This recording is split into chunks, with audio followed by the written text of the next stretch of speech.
তো অভ্রতা কেমন আছো? ভালো আছি সবসময়ের মতো। তুমি হ্যাঁ, কেমন আছো বলো? তোমার এই তো ভালো আছি। তোমার পুজোয় আমাদের তিনটে বাংলা ছবি রিলিজ করছে, টেক্কা, বহুরূপী এবং শাস্ত্রী। তো হ্যাঁ, তিনটেই বড় বড় সুপারস্টার মেগাস্টার এরা রয়েছেন। তো তুমি হ্যাঁ, কোনটা নিয়ে সবথেকে বেশি এক্সাইটেড? আমি তিনটে নিয়েই এক্সাইটেড। তিনটে তিন রকম কারণে। মিঠুন চক্রবর্তীর সিনেমা, বেশ ট্রেলারটা দেখে মনে হচ্ছে গরম গরম ডায়লগ আছে, তাই সেটা নিয়ে এক্সাইটেড। আর সৃজিত মুখার্জি দেবের কম্বিনেশন, এটা তো দীর্ঘদিন ধরে অপেক্ষা করছিলাম। এটা নিয়ে তো এক্সাইটেড ছিলামই বরাবর। আর বহুরূপী তার যে টিজার দেখলাম, আর উইন্ডোজ প্রোডাকশনের আজ অব্দি যা রেকর্ড, বিশেষ করে রক্তবীজ গতবার যা দেখেছিলাম, সেটা নিয়েও আমার এক্সপেকটেশন কিন্তু খুবই হাই। হ্যাঁ, তো তো দেখা যাক। আমরা দেখেছি যে তুমি রিসেন্টলি সৃজিতদার সঙ্গে ইন্টারভিউ নিয়েছো এবং সেখানে সৃজিতদা একটা বিস্ফোরকের মতো কথা বলেছেন যে মানে জিৎ তার ছবি করেননি। তো তুমি কতটা এটার পক্ষে, মানে জিৎ কি এটা ঠিক করেছেন? কারণ তিনি, আমরা দেখেছিলাম আমাদের এখানকার আরেকজন ইউটিউবার রয়েছে রূপম দা। তো রূপম হুম। দার ইন্টারভিউতে বলেছিল যে জিৎকে যখন সিলেক্ট করা হয়েছিল হানি আল কাদির ক্যারেক্টারটাতে, মিশর রহস্যতে, তখন উনি সেটা রিজেক্ট করেছেন এবং জুলফিকারে উনি সেটা রিজেক্ট করেছেন। তো তোমার কি এটা ঠিক মনে হয় যে মানে উনি রিজেক্ট করে ঠিক করেছেন? এটা ঠিক ভুলের ব্যাপারই নয় তো, এটা যার যার personal choice, personal preference. Jeet যেভাবে ভেবেছেন তার ভাবনাটা তো আমরা জানি না, তিনি নিশ্চয়ই কিছু না কিছু ভেবেছেন, যথেষ্ট বুদ্ধিমান মানুষ। তো তিনি যেটা ভেবে এই সিদ্ধান্তটা নিয়েছেন সেটাকে আমার মনে হয় সম্মান করা উচিত। আর আমরা খুব মিস করেছি আর কি হানিয়াল কাদিতে। ওই চরিত্রে যদি জিৎকে দেখতে পেতাম, অসাধারণ লাগতো। জুলফিকারে যদি জিৎকে জিৎকে দেখতে পেতাম, এখন কল্পনা করতেই সেটা শিহরণ জাগে আর কি। তো সব মিলিয়ে সেটা হলে ভালো হতো, আমাদের চাহিদা আমরা ভালো বুঝতাম, মানে আমাদের ভালো লাগতো। কিন্তু জিৎ যেটা ভালো বুঝেছেন সেটা তিনি করেছেন, আমার মতে সেক্ষেত্রে তো ঠিকই আছে। আর সৃজিত দা কথাটা যখন বলেছেন আমাদের ভিডিওতে, তিনি হানি আল কাদির কথা বা এইসব যখন বলেছেন, তখন কথা বলার ব্যাপারটা এরকম ছিল যে জিতের সাথে রেগুলার ওনার স্ক্রিপ্ট আদান প্রদান চলে। উনি স্ক্রিপ্ট দেন, জিতের যখন পছন্দ হবে বা টোটাল ব্যাপারটা সব ঠিকঠাক ক্লিক করবে, তখন সেই সিনেমাটা হবে। তো এমন নয় জিৎ যেটা রিফিউজ করার জন্য রিফিউজ করেছে, সেরকম ঠিক ব্যাপারটা নয়। তো এরকম হয় যে কোনো সিনেমা, কোনো স্ক্রিপ্ট পছন্দ হলো না কোনো নায়কের, অভিনেতার, তিনি রিফিউজ করতেই পারেন, এটা খুবই স্বাভাবিক ব্যাপার। তো দাদা, তোমার কাছে আমার যে নেক্সট প্রশ্ন সেটা হচ্ছে, আমরা যখন আগেকার, যদি আমরা বেশ কিছু বছর আগে যদি ফিরে যাই, সেই সময়ের বাংলা ছবি এবং আজকের দিনে দাঁড়িয়ে যেসব বাংলা ছবি হচ্ছে, তাদের মধ্যে আমরা মিল খুঁজে পাই না, অনেকটা আমাদের টাইম লাগবে মিলটা খুঁজে পেতে। তো আগেকার দিনে যখন আমরা পাগলু দেখেছিলাম বা যখন আমরা জিতের বচ্চন, বস এই ছবিগুলো দেখেছিলাম, হুম, তখনকার হুম। দিন থেকে এখনকার দিন একটা সম্পূর্ণ আলাদা লেভেল হয়ে গেছে। তো মানে সেটা তোমার মধ্যে কেন হয়েছে? মানে সেটা কি এখন একদমই দর্শক? হয়েছে তার একদম চোখের সামনে সব থেকে সহজ যে কারণটা দেখা যাচ্ছে, সেটা হচ্ছে রিমেক হচ্ছে না, তাই ওরকম হচ্ছে না। ওই হুম। সিনেমাগুলো যেগুলো আমাদের খুব পছন্দ হয়েছিল, যে সিনেমাগুলো অনেক বড় ভূমিকা রেখেছিল দেব বা জিতের মতো স্টার তৈরি করার ক্ষেত্রে, সেগুলো কিন্তু বেশিরভাগই সাউথের সিনেমার রিমেক ছিল। এবার সেই রকম সিনেমা বানানোর মতো আমাদের এখানে কোনো কারণে কিছু তো একটা অভাব হচ্ছে, সেই সিনেমা বানাতে পারছে না যেটা সাউথ পেরেছে। আসলে সাউথ তো একদিন হঠাৎ বানাবো বলে বানিয়ে ফেলেনি, তাদের একটা জার্নি ছিল, প্রসেস ছিল। খারাপ বানাতে বানাতে একসময় ওখানে গিয়ে পৌঁছেছে যেখানে আজকে আমরা দেখছি বিক্রম বানাচ্ছে বা ওরকম সব কেজিএফ বানাচ্ছে। কিন্তু আমরা তো সেই জার্নিটা করিনি এতদিন, তা আমরা ওই রকম সিনেমা বানাবো কি করে? তাই বানাতে পারছি না। আমরা কি চাইছি না ওরকম বানাতে? এক্ষুনি যদি আমাদের এখানে কেউ একটা এরকম আসে যে কেজিএফ বানিয়ে দিচ্ছে বা পুষ্পা বানিয়ে দিচ্ছে, আমরা খুশি হব না? আমরা খুবই খুশি হব। কিন্তু সেটা এখানে ডিরেক্টররা চাইছেন কিন্তু পারছেন না। কোথাও গিয়ে তো এই প্রসেসটার মধ্যে এখনো আমরা আছি। লক্ষ্যে পৌঁছানো এখনো অনেক দূর মনে হচ্ছে। তো আচ্ছা, তো দাদা আমাদের জিতের মানে আপকামিং কাজ যেটা লায়ন, যেটা নিয়ে ভীষণ হুম। এক্সাইটেড আমরা প্রত্যেকে, যেটার মানে প্রায় 100 খানার উপর ফ্যানমেড পোস্টারই তৈরি হয়ে গেছে। তো সেই ছবিটা নিয়ে আমাদের জিতের এই রায়ান রাফির সাথে কোলাবোরেশনটা, অনেকে আমাদের এখানকার রিভিউয়াররা ভালো বলছে এবং অনেকেই বলছে যে এটা সুইসাইড প্রজেক্ট। তো তুমি এটাতে কি বলতে চাও? জিতের ভালো মনে হয়েছে, রায়হান রফির ভালো মনে হয়েছে, তাই তো তারা এটা করছে। এবার তাদের উপর ভরসা রাখতে চাই অবশ্যই, তবে আমরা ফ্যান হিসাবে কিছুটা জল্পনা কল্পনা করতেই পারি। সেই দিক দিয়ে আমার মনে হয় রিস্কি প্রজেক্ট। কিন্তু ব্যাপারটা এমনই যে এটা রিস্কি প্রজেক্ট হলো, এটা যদি ঠিকঠাক ক্লিক করে যায়, এটা বিশাল বড় একটা হিট দিতে পারে, অসাধারণ কিছু হতে পারে। হয়তো বাংলাদেশের তুফান যেরকম হিট করেছিল, এবং হুম, হুম, হুম। যেখানে যেখানে বাংলাদেশের বাঙালিরা আছেন সেই সব জায়গাতেও তুফান খুব ভালো চলেছে অন্যান্য দেশে। তো সেই রকম একটা ব্লকবাস্টার বা তার থেকেও বড় কিছু আমরা দেখতে পারি রায়হান রাফি আর জিতের জুটি থেকে, এরকম হওয়ারও সম্ভাবনা রয়েছে। আবার এটাও হতে পারে যে বাই চান্স সেটা ক্লিক করলো না, কারণ মানে ইচ্ছা মতো বারবার একই ফর্মুলাকে তো রিপিট করা যায় না। তুফান বানাবো বললেই রায়হান রাফি বানিয়ে দিতে পারবেন না। মানে আমাদের একদম। এখানেও ঠিক একই ব্যাপার, মানে অ্যাটলিকে যদি বলা হয় আবার একটা জওয়ান বানিয়ে দাও, সে কালকেই বানিয়ে দেবে, এরকম কখনোই হতে পারে না। তো হুম, তারাও চেষ্টা করবে, বেস্টটা করারই চেষ্টা করবে। এবার হতে পারে খুব ভালো, হতে পারে খুব খারাপ। মানে সিনেমাটা এমনই একটা মিডিয়াম যেটা নিয়ে আগাম কিছু প্রেডিক্ট করা খুব মুশকিল। তবে হ্যাঁ, এই দুজনের কোলাবোরেশনটা খুবই জরুরি ছিল আর কি, আসা উচিত ছিল। রায়হান রাফি এত ভালো ডিরেক্ট করেছেন, তিনি যথেষ্ট ভালো ডিরেক্টর, এটা তিনি বহুবার প্রমাণ রেখেছেন। শুধু তুফান বলে তো নয়, সুড়ঙ্গ কি ভালো লাগেনি? ক্রিটিকদের দ্বারা একদম প্রশংসিত সুড়ঙ্গ। দারুণ লেগেছিল। হ্যাঁ। তো এইসব বড় বড় ক্রিয়েটার যারা বলছে যে ওটা ক্লিক করবে না, তাদেরও তো সুড়ঙ্গ পছন্দ হয়েছিল। তো হতেই পারে একদম। রায়হান রাফির সেই ক্ষমতা আছে, জিতকে দিয়ে তিনি বেস্ট একটা কিছু কাজ করাবেন, এরকম ঘটতেই পারে, না ঘটার কোনো রকম কিছু কারণ নেই। আমি তো নেতিবাচক ভাবছি না, আমি তো বলবো যে এই এক্সপেরিমেন্ট গুলো হওয়া দরকার, তবেই তো একটা ভালো কিছু আসবে। সেফ খেলে একদম। গেলে বরাবর তাহলে আর ভালো কবে আসবে? কোনোদিন কেজিএফ আসবে না, কোনোদিন পুষ্পা আসবে একদম। না। একদম। তো দাদা, আমাদের যেটা আমার পরবর্তী প্রশ্ন সেটা হচ্ছে, আমরা দেখতে পাচ্ছি যে আগেকার দিনে আমাদের যে পরিমাণ ভাবে বক্স অফিসটা এত দারুণ হতো, সেটা তো তুমি একটা কারণ বললে রিমেক। বাট হুম, আমাদের রিমেক ছাড়াও আমরা দেখেছি অনেক ছবি, যেরকম অ্যামাজন অভিযান, সেই ছবিটা হুম। একটা 50 কোটি টাকার বক্স অফিস এনেছে। বাট আমরা যখন দেখছি সেরকমই এক্সপেরিমেন্টাল কাজ, যেরকম বাঘাযতীন এনেছিল গত বছর পুজোয়, তো বাঘাযতীন আমরা দেখেছিলাম 8.58 কোটি, ওখানেই থেমে গেছিল। মানে ওর থেকে বেশি হচ্ছিল না। মাঝে মধ্যে একটা প্রজাপতি এনেছিল 14 কোটি করেছিল, কিন্তু এটা সব সময় হচ্ছে না কেন? অ্যামাজন অভিযান 50 কোটি এনেছিল কিনা এটা নিয়ে বিতর্ক আছে, ওই বিতর্কটাকে আমি সরিয়ে রাখছি আপাতত। কিন্তু অ্যামাজন অভিযান যে সময় এসেছিল, আজ থেকে তো 8-9 বছর আগে বা 10 বছর আগে বোধহয় এসেছিল, তো সেই সময় লোকে সিনেমা দেখতে যেত হলে, বাংলা সিনেমা তখনও দর্শক পুরোপুরি হারায়নি, অনেক হল ছিল। দেবের স্টারডাম তখন একদম পিকে, বা এখনো পিকে, কিন্তু ওই রকম ভূমিকাতে দেবকে তখন সবাই দেখতে হলে যেতেন নিয়মিত। আর আরেকটা ব্যাপার ছিল যে চাঁদের পাহাড় সিনেমাটা সমালোচিত হলেও খুব যে খারাপ সিনেমা ছিল এরকম নয়। মানে এখন বাঘা যতীন দেখার পর আমরা বলতে পারি যে চাঁদের পাহাড় মোটামুটি একটা ভালোই সিনেমা ছিল, যদিও তখন অনেক ট্রোল হয়েছিল। যে তখন আমাদের দেখার চোখটা অন্যরকম ছিল। আহ, হুম। এতটা ক্ষমা সুন্দর দৃষ্টিতে তখন দেখতে হতো না, তার জন্য তখন ট্রোলটা একটু বেশি হতো। এনিওয়ে, তো এখন বাঘা যতীন আমার মনে হয় চাঁদের পাহাড়ের মতো অত বড় সিনেমা নয়। ক্রাউড পুলিং এর ক্ষেত্রে বেশ কিছু প্রবলেম রয়েছে, যেমন স্টার ভ্যালু কিছুটা কমেছে, লোকের অভ্যাস পাল্টে গেছে, সিঙ্গেল স্ক্রিন কমে গেছে। তো সব মিলিয়ে বাঘা যতীন আমার মনে হয় ওই 50 কোটির জায়গায় পৌঁছানোর ক্ষমতা কোনোভাবে রাখেনি। মানে সে যেটা ডিজার্ভ করে সেটাই কালেক্ট করেছে, আমি তো সোজা কথা। তো দাদা, আমাদের এখানের একজন ক্রিয়েটার, তাদেরকে ঠিক ক্রিয়েটারই বলছি কারণ তারা রিভিউর থেকে বেশি ভিডিও বেশি করে। তো তাদের নিয়ে মানে একটা কথা রয়েছে, তারা আমাদের এখানে যে আমাদের হুম, এখানে যে আরেকবার বলো। আহ, হ্যাঁ, তো আমাদের এখানের একজন ক্রিয়েটার, তো তাদেরকে আমি ক্রিয়েটারের থেকে মানে ক্রিয়েটারই বলছি কারণ তারা রিভিউ করেন না। তো ইউটিউবার একজন, তারা জিতকে একটা নামে ডাকেন। তো মানে এবার এটা নিয়ে অনেকেই ভিডিও করেছে আমাদের কমিউনিটির যারা রয়েছে। তো আমি দেখেছি যে তুমি কোনোদিন এই ব্যাপারটা নিয়ে ভিডিও করো না, তারা জিতকে যে নিকনেমটাতে ডাকে। তো সেটা আমাদের ফ্যানদের কাছে সত্যিই একটা খারাপ লাগা। তো তুমি এই ব্যাপারে কি বলতে চাও? আমি বলতে চাই, এরকম তো কত লোক কত কিছু বলবে, তাতে তো জিতেরও কিছু যায় আসবে না, দেবকে সমালোচনা করা বলে দেবেরও কিছু যায় আসবে না। কিন্তু এখানে ব্যাপার হচ্ছে যে আমরা যদি এই সব নিয়ে আলোচনা করি, তাহলে জিতেরও যেরকম কিছু হবে না, যে ক্রিয়েটার এটা করেছে তারও কিছু হবে না। তাকে আমরা যে চোখে দেখি সেই চোখেই দেখবো। কিন্তু হবে কি, মাঝখান থেকে আমাদের নিজেদের সম্মানটা নষ্ট হবে, আমরা এর মধ্যে ঢুকছি বলে। তো আমার মনে হয় সেই জন্য বলা উচিত না, বা এগুলোকে হাইলাইট করে এদেরকে গুরুত্ব দেওয়া উচিত না। উম এখন মুশকিল হয়েছে যে সৃজিত ইন্টারভিউতে বলছিলেন এখন নেটটা সস্তা হয়ে গেছে, যে কেউ যা ইচ্ছা বলে দিতে পারে। তো সেই ব্যাপারটা তো আছেই। তো আমাদের যে কিছু দায়িত্ব আছে, যখন ক্যামেরা ধরে কিছু বলছি, যখন নিজেকে ক্রিয়েটার হিসেবে দাবি করতে চাইছি, তখন কিছু দায়িত্ব থাকে আমাদের। তো সেই দায়িত্বগুলো কেউ যদি পালন না করতে পারে, তাকে শাসন করার আমরা কেউ নই, বা তার সমালোচনা করার আমরা কেউ নই।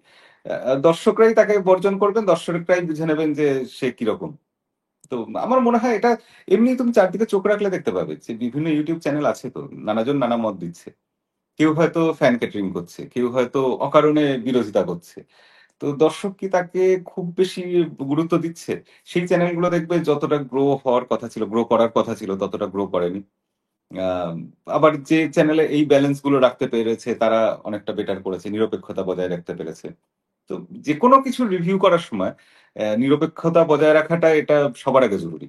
সেখানে আমি জিতের ফ্যানও হতে পারি না, জিতের হেটারও হতে পারি না। তো আমাকে নিরপেক্ষতা বজায় রাখতে হবে যখনই ক্যামেরা অন হলো।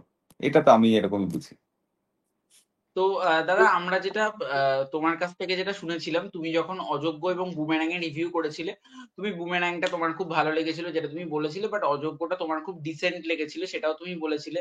বাট হুম। এখনো আমরা 112 দিন পেরিয়ে গেছে, 115-16 দিন হবে, তো এখনো অযোগ্য হলে চলছে। এবং সেটা নিয়ে তুমি কতটা এক্সাইটেড রয়েছো? মানে বুমেরাং এখন হয়তো হল থেকে উঠে গেছে, তো অযোগ্য এখনো হলে চলছে এবং আজকে রীতিমতো হাউসফুল দিয়েছে, মানে প্রত্যেকটা দিনই মোটামুটি অলমোস্ট ফুল হাউসফুল দিচ্ছে।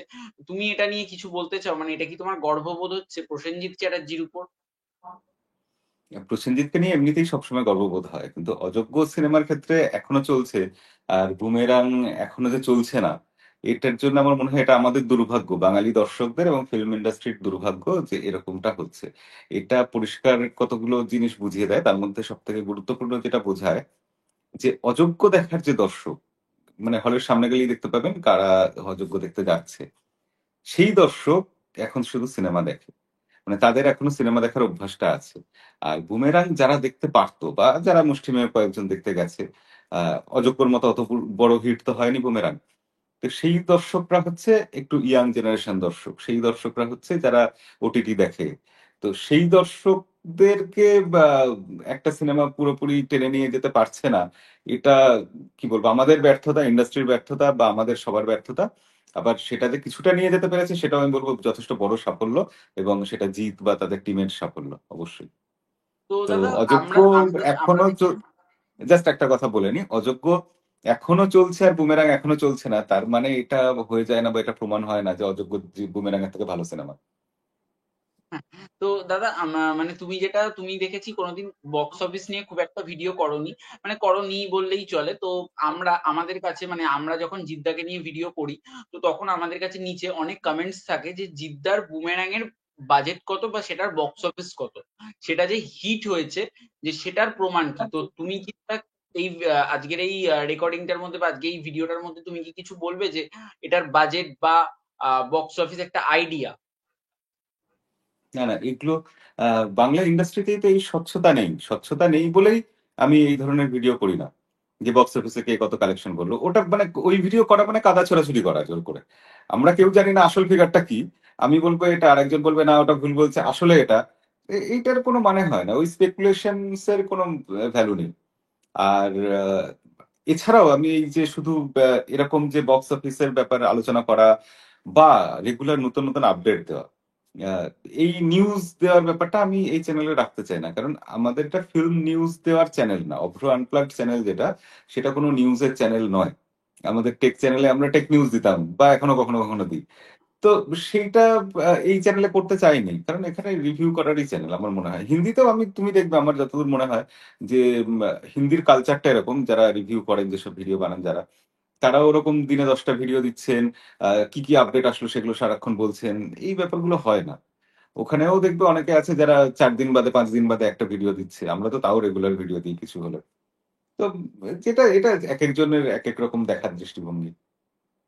তো দাদা তোমার কি কখনো কিছু ফিল্ম ডিরেকশন দেওয়া বা প্রডিউস করার ইচ্ছে আছে, মানে দেবদা জিদ্দা বা বুম্বাদাকে নিয়ে? আহ, যখন ছোট ছিলাম তখন প্রত্যেকের মতো আমারও মনে হতো যে বড় হয়ে স্পেস সায়েন্টিস্ট হব। আবার তারপর আরেকটু বড় হলে প্রত্যেকের আগে একটা ফেজ যায় আর কি জীবনে, তো একটা ফেজে গিয়ে সবার মনে হয় আমি ডিরেক্টর হব। তো যখন ম্যাচুরিটি বাড়ে তখন বোঝা যায় যে না, ডিরেক্টর হওয়াটা মুখের কথা না, ওটা বিশাল বড় ব্যাপার। তো তার জন্য অনেক প্রস্তুতি দরকার, অনেক শিক্ষা দরকার। কালকেই এটা করে ফেললাম বলে কালকেই এটা করা যায় না। তার জন্য একটা যে জার্নি দরকার, সেই জার্নিটা আমাদের নেই। তো সেক্ষেত্রে এইসব ভাবার কোনো মানে হয় না, আমি এই জন্য এইসব নিয়ে একদমই ভাবি না। তো দাদা আমাদের এখন যা পরিস্থিতি, বর্তমান পরিস্থিতি, তো সেখানে আমাদের বাংলা সিনেমার বক্স অফিস বাড়াতে গেলে বা বাংলা সিনেমার মান আরো উন্নত করতে গেলে আমাদেরকে কি কি করতে হবে মানে তোমার মতে? ইয়াং জেনারেশন যেতে পারবে হলে এরকম সিনেমা নিয়মিত বানাতে হবে। তো হুম, যেটা হচ্ছে না একদমই আমাদের এখানে। তো তার জন্য বড় বাজেটের সিনেমা বানাতে হবে এরকম কিছু দরকার নেই, এরকম কিছু ব্যাপার নেই। ছোট বাজেটের মধ্যেই এমন সিনেমা বানাতে হবে যেটা অ্যাট্রাকটিভ হবে। অ্যাট্রাকটিভ ব্যাপারটা আলাদা আর ভালো ব্যাপারটা আলাদা। আমরা যখন ইউটিউবে ভিডিও বানাই আমরা কি করি, আমরা একটা ভিডিওর থাম্বনেল যখন বানাই, থাম্বনেলটা বানানোর সময় আমরা চিন্তা করি যে এই থাম্বনেলটা দেখতে ভালো হলো কিনা একদল ভাবে, আর একদল ভাবে যে এই থাম্বনেলটা যেরকমই হোক, ভালো হোক বা খারাপ হোক, এটা দেখে ক্লিক করতে ইচ্ছা করবে কিনা। তো এখানে কে সাকসেসফুল? যে ক্লিক করাবে সে সাকসেসফুল। অন্যজন যত ভালোই থাম্বনেল বানিয়ে থাকুক না কেন, সেখানে ক্লিক না হলে তার কোনো ভ্যালু নেই। তো বাংলা সিনেমার ক্ষেত্রে প্রাথমিকভাবে আমার মনে হয় এই জিনিসটা দরকার যে লোকে হলে যাবে, তার জন্য সে ইনফ্লুয়েন্সড হবে, এরকম কোন সিনেমা বানানো দরকার। সেটা যেভাবে হোক লোককে হলে টেনে নিয়ে যেতে হবে রেগুলার। তারপরে ভালো সিনেমাটা দেখানো হোক। ভালো সিনেমা নিয়মিত দেখতে থাকলে দর্শক তখন ওই যাওয়ার অভ্যাস তৈরি হবে। আর দেখে ফিরে আসার পর নিজেকে চিটেড মনে হবে না, মনে হবে না এই তো এই টাকাটা দিয়ে টিকিট কাটলাম, পুরো টাকাটা চলে গেল। তখন হুম। গিয়ে আমার মনে হয় ইন্ডাস্ট্রি আবার ঠিক হয়ে যাবে। তো দাদা আমরা বেশ কিছুদিন আগে একটা বিতর্ক শুনছিলাম যেটা নিয়ে আমাদের প্রত্যেকটা ক্রিয়েটার ভিডিও করেছে, বাট আমরা তোমার কাছ থেকে কিছু শুনিনি। আমি তোমার কাছ থেকে শুনতে চাইছি যে এই যে স্ত্রী টু সিনেমাটা একটা ম্যাসিভ সাকসেস হয়েছে, এটা একটা অল টাইম ব্লকবাস্টার হয়েছে। তো এর হুম। পিছনে কি প্রশ্ন করছি, এটাতে পিছনে কার হাত? এটার পিছনে কি রাজকুমার রাওয়ের হাত, নাকি এটার পিছনে শ্রদ্ধা কাপুরের হাত, নাকি এটার পিছনে যারা ক্যামিওতে ছিলেন তাদের হাত, নাকি এটার পিছনে সে পঙ্কজ ত্রিপাঠী, অপর শক্তি খুরানা, এনাদের হাত আছে? তো তুমি এটাতে কি বলতে চাও? স্ত্রী টু আমি দুবার দেখেছি। সেই সময় মানে আমি চাইলেই প্রথম দিনই রিভিউ করতে পারতাম, কিন্তু মুশকিল হয়েছিল যে আমি তখন বেড়াতে গেছিলাম, বাইরে ছিলাম, তার জন্য রিভিউ করা হয়নি। ওই ফোন নিয়ে রিভিউ করলাম যা হোক করে রাস্তাঘাটে, ওই রকম রিভিউ আমি করতে চাই না, তাই জন্যই ওটা করিনি।